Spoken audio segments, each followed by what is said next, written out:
لله رب العالمين والصلاة والسلام على سيد المرسلين أما بعد فأعوذ بالله من الشيطان الرجيم بسم الله الرحمن الرحيم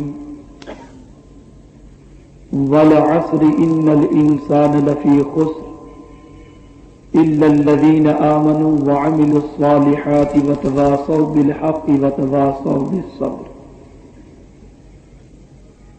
صدق الله العظيم. الصلاة والسلام عليك يا رسول الله الصلاة والسلام عليك يا حبيب الله الصلاة والسلام عليك يا نبي الله الصلاة والسلام عليك يا نور الله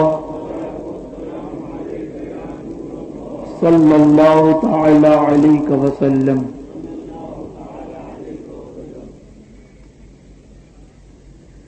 جس آیہ کریمہ کی تلاوت کا میں نے شرف حاصل کیا، رب کائنات اس کے سلسلے میں مجھے حق کہنے اور آپ سب کو حق سننے کی توفیق عطا فرمائے. میرے پیارے آقا صلی اللہ تعالی علیہ وسلم کے پیارے دیوانوں، آج کا یہ سنی دعوت اسلامی کا روح پرور سنتوں بھرا اجتماع اس کے انعقاد کا مقصد اور اس کی وجہ دور حاضرہ میں بڑھتی ہوئی بے عملی کا سدباب ہے اور مسلمانوں کو اپنے بھولے ہوئے اسباق یاد دلانا ہے. اس لیے کہ تاریخ اس بات پر گواہ ہے کہ جب جب مسلمان اللہ عز و جل اور اس کے پیارے حبیب صلی اللہ علیہ وسلم کے فرمان کا عامل رہا، وہ اس وقت تک کامیاب رہا جب مسلمان نے اللہ اور اس کے رسول کی نافرمانی کا سلسلہ شروع کیا اور احکام خداوندی اور ارشاد رسول صلی اللہ علیہ وسلم کی پرواہ کرنا چھوڑ دیا تو ذلت و رسوائی کا شکار ہو گیا. کسی شاعر نے دور حاضرہ کی عکاسی کرتے ہوئے کیا خوب کہا کہ وہ زمانے میں معزز تھے مسلمان ہو کر، آج ہم خوار ہوئے تارک قرآن ہو کر. میرے پیارے آقا صلی اللہ تعالی علیہ وسلم کے پیارے دیوانوں، ہم اپنے آپ کو اللہ کا بندہ ضرور کہتے ہیں، ہم اپنے آپ کو سرکار علیہ الصلوۃ والسلام کا غلام ضرور کہتے ہیں، لیکن ہماری زندگی، ہماری صبح و شام، ہمارا چلنا پھرنا، ہمارا اٹھنا بیٹھنا، بلکہ ہماری زندگی کی ایک ایک ساعت اللہ اور اس کے رسول کے نافرمانی میں گزرتی نظر آ رہی ہے. بتائیے، اللہ کا بندہ، بندے کے معنی کیا ہوتے ہیں؟ بندے کا مطلب ہوتا ہے غلام، اور جب آدمی کسی کا غلام ہو جاتا ہے تو پھر وہ اپنی مرضی پر نہیں چلا کرتا، اپنے مالک کی مرضی پر چلا کرتا ہے. حضرت ابراہیم ابن ادہم رحمت اللہ تعالی علیہ نے جب ایک غلام خریدا تو دریافت فرمایا تیرا نام کیا ہے؟ عرض کرتا ہے میں آپ کا غلام ہوں، جس نام سے پکاریں گے مجھے منظور ہے. حضرت ابراہیم ابن ادہم رحمت اللہ تعالی علیہ فرماتے ہیں کیا کھائے گا؟ عرض کرتا ہے جو کھلائیں گے کھا لوں گا. حضرت ابراہیم رحمت اللہ تعالی علیہ فرماتے ہیں کیا پیے گا؟ عرض کرتا ہے جو پلائیں گے پی لوں گا. حضرت ابراہیم رحمت اللہ تعالی علیہ فرماتے ہیں تیری کوئی مرضی ہو تو بیان کر.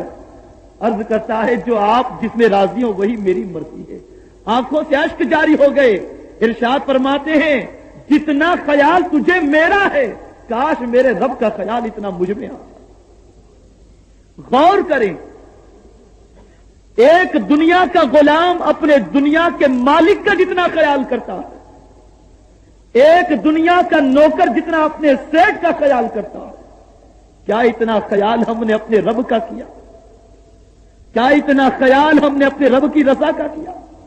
تو جواب ملے گا دنیا کی رضا، دنیا والوں کی رضا کے اندر ہم اپنی زندگی ختم کر دیتے ہیں، لیکن رب کی رضا اور ناراضگی کا ہمیں قطعی طور پر خیال نہیں۔ قرآن مقدس میں رب قدیر جل شانہ ارشاد فرماتا وَالْعَصْرِ إِنَّ الْإِنسَانَ لَفِي خُسْرٍ، زمانے کی قسم کو یاد فرماتے ہوئے رب فرماتا بے شک انسان خسارے میں، انسان خسارے میں ہے۔ پھر آگے ارشاد فرماتا ہے إِلَّا الَّذِينَ آمَنُوا وَعَمِلُوا الصَّالِحَاتِ وَتَوَاصَوْا بِالْحَقِّ وَتَوَاصَوْا بِالصَّبْرِ، مگر وہ لوگ جو ایمان لائے، نیک عمل کیا، جنہوں نے حق کی وصیت کی، جنہوں نے صبر کی وصیت کی، وہ لوگ خسارے میں نہیں، وہ لوگ کامیاب۔ پتہ یہ چلا کہ اگر مسلمان ان چار چیزوں کو اختیار کر لیتا ہے، الا الذین آمنوا، ہم اور آپ سب اپنے آپ کو مومن کہتے ہیں۔ دیکھیے عمل کا ذکر پہلے نہیں آ رہا، ایمان کا ذکر پہلے آ رہا ہے، اس لیے کہ عمل کا دار و مدار ایمان پر ہے۔ اگر ایمان نہیں تو زندگی بھر سجدے کرتے رہو، کوئی کام نہیں۔ اور ایمان کیا ہے؟ ایمان کیا ہے؟ تو میرے آقا صلی اللہ علیہ وسلم فرماتے ہیں اپنی جان سے زیادہ مجھ سے محبت کرنا یہ ایمان ہے۔ سرکار علیہ الصلوۃ والسلام سے جان سے زیادہ محبت کرنا یہ ایمان ہے۔ بتاؤ ہم اپنے آپ کو رسول اعظم صلی اللہ علیہ وسلم کا غلام کہتے ہیں، سرکار مدینہ علیہ الصلوۃ والتسلیم کی محبت کا دعویٰ کرتے ہیں، لیکن ہماری زندگی سنتوں کے خلاف، ہمارا عمل سرکار علیہ الصلوۃ والسلام کی ناراضگی کو دعوت دیتا ہوا نظر آتا ہے۔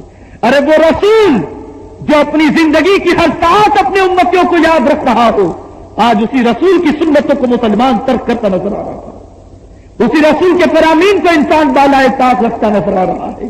ارے انسان تو درکنار، جانوروں نے میرے آقا صلی اللہ علیہ وسلم کی محبت کا ایسا ثبوت پیش کیا کہ تاریخ گواہ ہے، ایسا ثبوت کسی نے پیش نہیں کیا۔ چرند و پرند ہو، شجر و حجر ہو، سب نے حضور علیہ الصلوۃ والتسلیم کی محبت کا ثبوت پیش کیا۔ ایک خچر گدھا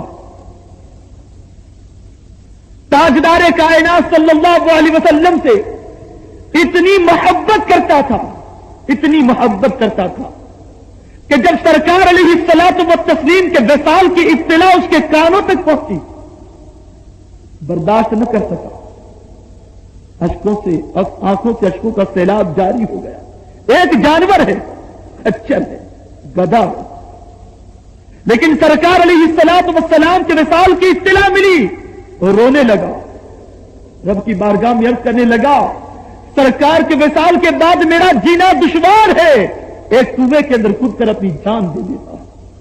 بتاؤ ایک خچر کے دل میں کتنا عشق رسول موجود ہے، ایک خچر کے دل میں سرکار کی کتنی محبت موجود ہے۔ میرے پیارے آقا صلی اللہ علیہ وسلم کے پیارے دیوانوں، ذرا تاریخ اٹھا کر دیکھو، کنکریوں کے دل میں سرکار کی محبت، پتھروں کے دل میں سرکار کی محبت، شجر و حجر کے دل میں سرکار کی محبت، چرند و پرند کے دل میں سرکار علیہ الصلوۃ والتسلیم کی محبت۔ لیکن آج ہم ہیں کہ محبت رسول کا دعویٰ کرتے ہیں، لیکن اپنے آقا کے اسوہ حسنہ کو چھوڑ کر ہم یہودی اور نصرانی کی زندگی کو اختیار کیے ہوئے بیٹھے ہیں۔ بزرگان دین کی زندگی کا جائزہ لیں۔ حضرت شیرازی رحمت اللہ تعالی علیہ بڑے جلیل القدر بزرگ گزرے ہیں، زبردست عاشق رسول گزرے ہیں۔ سرکار علیہ الصلوۃ والسلام کی محبت میں انہوں نے اپنی پوری زندگی وقف کر دی۔ یہی شیخ شیرازی رحمت اللہ تعالی علیہ ایک مرتبہ وضو فرما رہے ہیں اور وضو فرماتے فرماتے نسیان میں غلطی سے انہوں نے مسواک نہیں کی، انگلیوں سے خلال بھی نہیں فرمایا۔ وضو جب مکمل ہوا غیب سے آواز آئی ہے شیرازی میرے محبوب کی محبت کا دعویٰ کرتا ہے اور میرے محبوب کی سنتوں کو ترک بھی کر رہا ہے. رسول اعظم کی محبت کا دعویٰ کر رہا ہے اور رسول اعظم کی سنتوں کو ترک کر رہا ہے. اتنا سننا تھا. شیخ شیرازی رحمت اللہ تعالی علیہ کو وحی طاری ہوتی ہے, بے ہوش ہو جاتے ہیں اور اسی بے ہوشی کے عالم میں کئی ساعتیں گزر جاتی ہیں. جب ہوش آتا ہے تو حضرت شیخ شیرازی رحمت اللہ تعالی علیہ رب کی بارگاہ میں توبہ استغفار کرتے ہیں. راوی بیان فرماتے ہیں کہ اس واقعے کے بعد کبھی شیخ شیرازی کو کسی نے مسکراتے نہیں دیکھا, کسی نے ہنستے نہیں دیکھا. ہمیشہ گریزاری فرماتے, روتے رہتے. ایک مرتبہ ایک عاشق نے دریافت کیا, حضور آخر آپ اتنے غمزدہ کیوں رہ رہے ہیں, پریشان حال کیوں رہ رہے ہیں, آپ کے چہرے سے افسردگی اتنی کی ٹپک رہی ہے, کیا وجہ ہے؟ جواب میں ارشاد فرماتے ہیں, سنو میں نے زندگی مصطفیٰ جان رحمت کی سنتوں پر عمل کرنے میں گزار دی. ایک سنت مجھ سے ترک ہوئی اور وہ بھی ایسی سنت جس کی تاکید حضور علیہ الصلوۃ والتسلیم نے فرمائی ہے. میں نے وہ مسواک کرنا نسیان میں بھول گیا تو مجھے یہ خیال بار بار پریشان کر رہا ہے کہ جس منہ سے میں نے آقا کی سنت پر عمل نہیں کیا, یہ منہ کل بروز قیامت اپنے آقا کو کیسے دکھاؤں, کیسے سرکار کو منہ دکھاؤں. غور کرو کہ یہ تھے وہ عاشق رسول جن کو ایک سنت کے ترک پر اتنی ندامت تھی. اے اسلام کے مقدس شہزادوں, ہمیں تو فرض ترک کرنے پر بھی کوئی ندامت نہیں, ہمیں تو اللہ کی نافرمانی پر کوئی غم کا احساس نہیں. اللہ کے رسول صلی اللہ علیہ وسلم کے ارشاد کے خلاف عمل کر کے بھی آج مسلمان بے باک زندگی گزار رہا ہے, خوش ہو کر زندگی گزار رہا ہے. کہ وہ اسلاف تھے جو نیکیاں کر کے بھی اللہ سے ڈرتے تھے, جن کے نام اعمال میں نیکیوں کا انبار تھا, اس کے باوجود بھی خدا سے ڈرتے تھے. اور ہمارے اعمال نامے میں سوائے گناہوں کے کچھ نہیں, پھر بھی خوش ہو کر زندگی گزار رہے, مسکراتے ہوئے زندگی گزار رہے. کتنے افسوس کی بات ہے, کتنے تعجب کی بات ہے. آج انسان اپنی زندگی کے تعلق سے یہ خیال کرتا میری عمر بڑھ رہی ہے, میں بڑا ہوتے جا رہا ہوں, میری زندگی بڑھ رہی ہے, لیکن در حقیقت زندگی بڑھ نہیں رہی, زندگی کٹ رہی ہے. زندگی کم ہوتی چلی جا رہی ہے, زندگی کے دن ختم ہوتے جا رہے ہیں, زندگی کٹتی چلی جا رہی ہے. میرے پیارے آقا صلی اللہ علیہ وسلم کے پیارے دیوانوں, دنیا کی خاطر, مال و زر کی خاطر, پیسوں کی خاطر, جاہ و حشمت اور شہرت کی خاطر ہم نہ جانے کیا کیا منصوبے تیار کر لیتے ہیں, لیکن کبھی بھی قبر کی تاریک وادی کا ہمیں خیال نہیں آیا, کبھی بھی آخرت کے بارے میں ہم نے غور نہیں کیا, کبھی بھی مرنے کے بعد اللہ اور اس کے رسول کو منہ دکھانے کے تعلق سے ہم نے سوچا تک نہیں. ایک شخص خواب دیکھتا ہے. مفتی احمد یار خان صاحب نعیمی رحمت اللہ تعالی علیہ اس واقعے کو نقل فرماتے ہیں, ارشاد فرماتے ہیں کہ ایک شخص نے خواب میں دیکھا کہ عالم خواب میں وہ جنگل میں جا رہا ہے, کہ جنگل میں چلتے چلتے اچانک اس نے دیکھا مڑ کر تو پیچھے سے شیر آ رہا ہے. وہ بھاگتا ہے, جان بچانے کے لیے بھاگتا ہے, لیکن جب جان بچانے کے لیے وہ بھاگتا ہے اچانک اسے ایک خندق نظر آتی ہے. وہ یہ سوچتا ہے کہ میں اس خندق میں چلا جاؤں گا, مجھے اطمینان مل جائے گا, لیکن جیسے ایک خندق پر نگاہ ڈالتا تو اس خندق میں ایک سانپ منہ پھاڑ کر کے جیسے کسی شکار کے انتظار میں بیٹھا ہو اس طرح بیٹھا ہے. وہ پریشان ہوا, پیچھے سے شیر, سامنے سانپ, اب کیا ہوگا؟ اچانک ایک درخت نظر آتا ہے, وہ اس درخت پر چڑھ جاتا ہے. تھوڑی دیر کے بعد ایک سفید اور کالا چوہا, یہ دو چوہے اس درخت کو کاٹنا شروع کرتے ہیں.